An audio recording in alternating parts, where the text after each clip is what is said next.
हम कहते हैं कि जब प्रभु की कृपा होती है तभी सारे काम होते हैं, और 500 सालों का संघर्ष खत्म हो गया है, ये भी एक प्रभु की कृपा।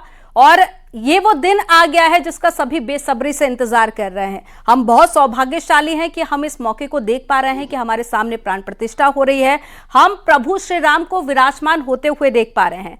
और इसके अलावा अगर पूरे देश भर की बात कर ले, दुनिया भर की बात कर ले, तो एक अलग ही उत्साह है, लोगों के अंदर खुशी है। हालांकि हर कोई अयोध्या नहीं जा सकता, सिर्फ वही लोग जा पाएंगे जिनको इनविटेशन दिया गया है। लेकिन हमारी ये कोशिश है कि हर एक तस्वीर अयोध्या की हमारे दर्शकों तक पहुंच जाए, क्योंकि पूरी अयोध्या को कुछ इस तरह से सजाया गया है मानो स्वर्ग जमीन पर आ गया हो। तो जितनी हो सके वो तस्वीरें भी दिखाइए और किस तरह की अपडेट है वो भी बताइए। देखिए, ये कहा भी गया है कि जा पर कृपा राम की हुई ता पर कृपा करे सब कोई, और राम की कृपा जिस पर होती है तो सब पर कृपा होती है। और सबसे बड़ी बात यहाँ पर ये कि अयोध्या में जिस तरीके से वीवीआईपी लोगों का जमावड़ा हो रहा है, तस्वीर वो हमने देखी नहीं, लेकिन इतिहास के पन्नों को जितना पढ़ा है, जितने किताबों को पढ़ा है कि 14 साल का वनवास पूरा करने के बाद भगवान श्री राम जब इस अयोध्या नगरी में आए थे, और तब जिस तरीके की सजावट थी, तब जिस तरीके की दिव्यता और भव्यता थी, तब जिस तरीके से स्वागत हुआ था, आज ये मानिए कि ये प्राण प्रतिष्ठा नहीं हो रही है।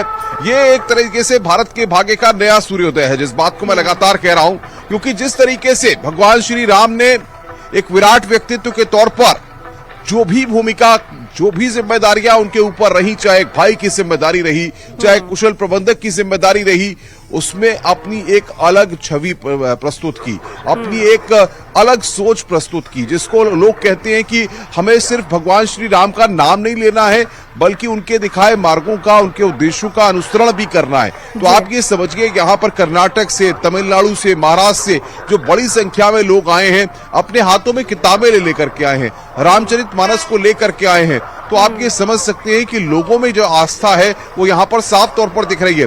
और आपको बताएं कि कई 1.5 2 किलोमीटर लोग यहाँ पर पैदल चलते जा रहे हैं। जो स्थितियां हैं उसके मुताबिक आपको बताएं कि लोगों का जोश कम हो नहीं रहा है, क्योंकि लगातार हम देख रहे थे कल भी रात को जो आसपास के सीमावर्ती जिले हैं वहां पर भी बड़ी संख्या में लोगों को रोका गया, क्योंकि अयोध्या के सीमावर्ती जो इलाके हैं, बॉर्डर हैं, वहां से एंट्री नहीं दी गई है। लेकिन लोग आने के लिए इच्छुक है कि वो अयोध्या में आए, इस जश्न में, इस प्राण प्रतिष्ठा के समारोह में शरीक हो। और जो आनंद है यहाँ पर, जो धार्मिकता का, आध्यात्मिकता का एक कुंड है अमनदीप, इसको आध्यात्मिकता का कुंड कहा जाए तो गलत नहीं होगा, जहां पर आज हर कोई आकर के डुबकी लगाना चाहता है।